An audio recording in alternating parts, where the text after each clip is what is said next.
Gary Bettman, take a seat.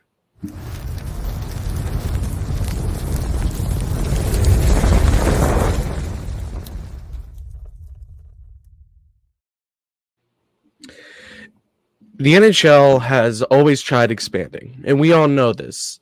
Mm-hmm. And it took you, a failing Arizona franchise, to realize that Utah loves hockey. It took you, an Arizona franchise that was coached by Wayne Gretzky, the great one, and that team even failed, for you to realize, oh, maybe hockey in Arizona don't work. Be for real.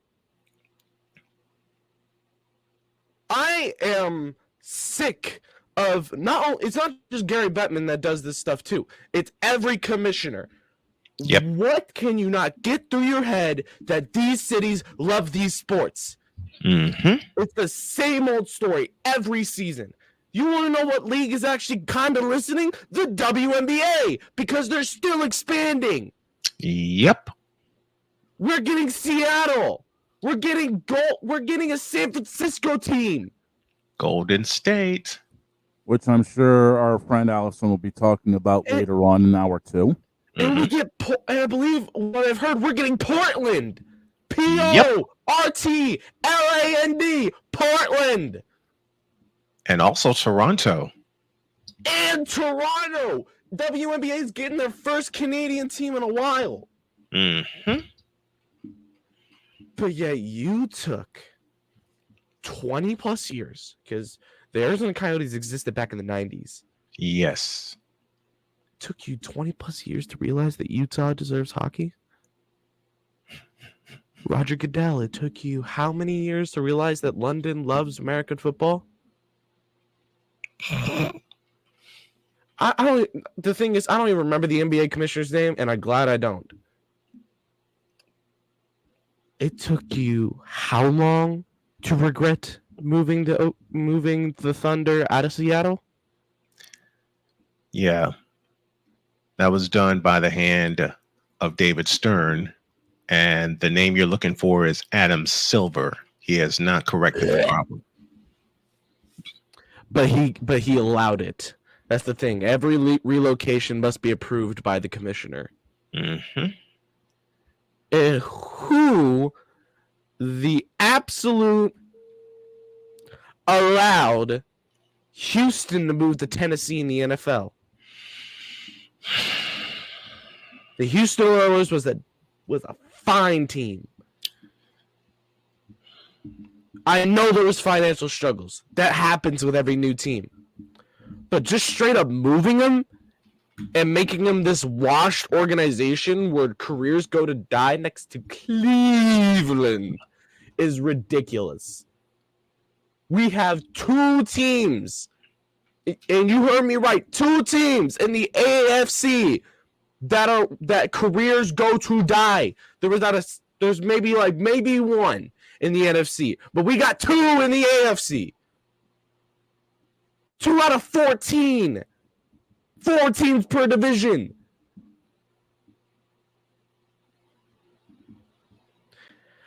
And it's ridiculous. I want to see sports grow, and I understand that there's a limit. Mm-hmm. There's a limit on how many teams you can handle at once. But the NFL has made it clear they want to expand. And they want to expand to 36 teams. Then do it. Quit delaying and do it. You know how to find investors. You've done it before. You played in Tottenham Stadium. You played in Wembley. I guarantee you the Aston Villa owners and the Tottenham owners will be more than glad to give you teams in London. You want a team in France? Go hit up the PSG owner. They'll be happy. You want a team in Spain? Go hit up Real Madrid, Atletico Madrid, Barcelona. Hit up anybody there, and they'll be glad to give you something. Montjuic Stadium's right there in Barcelona. Just saying. And you want a team in Germany? There are so Bayern Munich's owners have been looking to get into American football. Borussia Dortmund, my team, BVB, has been looking to get into American football. So quit lying down and being lazy. Get up and get these investors what they want. I guarantee you, we will have a Europe division and it will be successful. There will be people flocking to the stadiums, wherever it may be. Italy, France, Spain, Germany, Belgium, the Netherlands, the UK, even Ireland would be a great destination. And the thing is, you think that, oh, he doesn't know what he's talking about. I've done the math. The success rate of teams in Europe is higher than every NFL team's success rate combined. That includes the 49ers. That includes the Steelers. That includes the Chiefs. These investors can make these teams successful. And we're lucky that the NFL isn't based on like a whole Formula One or, MLB thing. Or else these Europe teams would definitely have an advantage. Mm-hmm. Because for those who don't know the exchange rate, the euro is worth more than the dollar. €1, I think, is about just over $1.50. Right now, currently sitting, it's €1 is 109 in the dollar, so it's a dime extra. 109. So you take about the 200 million pounds in Great Britain. You take over the 300 million euros in Spain. The up to 600 million that Paris probably has due to tourism. You want another? You know what? I don't even care if it's going to be a tourist trap. Just give them football. Just give them football. And back to you, Sir Gary Bettman, while I still have the time before halftime. You want to expand, and it's very obvious. You have so many cities ogling at the idea of getting an NHL team. You want me to name some stadiums for you? Okay, I will.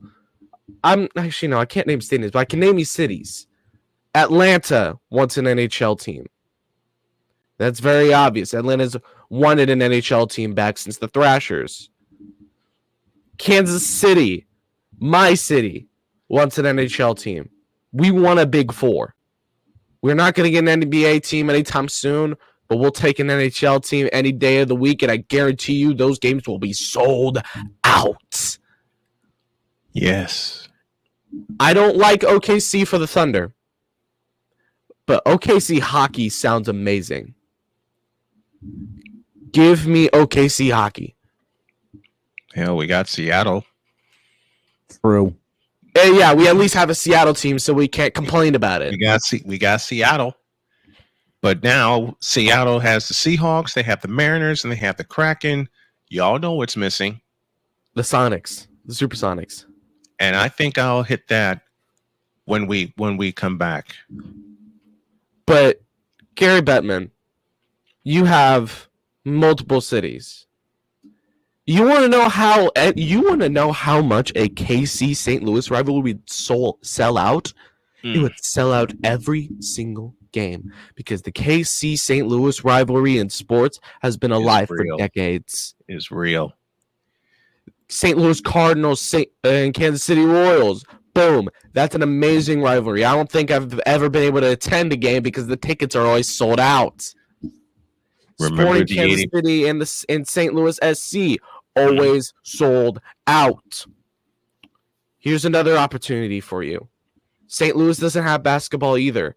So take advantage while Adam Silver isn't and put a team in KC to bring another KC St. Louis rivalry to birth. Oh, and don't forget, old indoor soccer rivalry that I loved, the Kansas City Comets and the St. Louis Steamers. Oh, my Comets. Oh, my goodness. I went to a Comets game. That was amazing. But back on topic. You have so many new rivalry opportunities you can bring. You want to see a Houston-Dallas rivalry? I do. You remember when the Houston Aeros was a hockey team? How about Houston Chicago and Aeros, Indiana? Dallas Stars on a Tuesday. Oh my goodness. It's going to be a lot more entertaining than Cowboys Texans. How about, like I said, Chicago and Indiana? Give me a team in Indiana and I will take it, because we all know that the Northwestern Indiana rivalry is amazing. And you need to have it in LaPorte, Indiana. You have it in LaPorte, Indiana. Don't put it in Indiana. Let me add this. Indianapolis. Don't put it in Indianapolis. They're already saturated with teams. It would be too easy. You put it in LaPorte. Here's another County thing. You want a small market? You want a smaller market? You don't want to go straight to another big city? Oh, what does Kansas have? Multiple of that. We got Wichita. We got the Wichita Thunder down there. We've already proved that hockey works in Wichita. So bring it. Do it. You're not going to. I know that, because you don't listen to the public. You never have, and you never will. And that's my problem. You've never listened to the public. Neither is sometimes Roger Goodell has. We can admit that Roger Goodell has sometimes listened to the public. Adam Silver, one of his best publicity things, was drafting that dead player. I don't remember his name. Was the NBA selects. That was his best publicity thing. That's what got him a lot more likeliness in the commissioner world. You ever see the MLB do that, gents? Nope. You ever see the NHL do that? Nope. You ever seen the NFL do that? Hell no. Exactly. So, my message to Gary Bettman and all you commissioners, shut up and give the fans what they want. No, get up.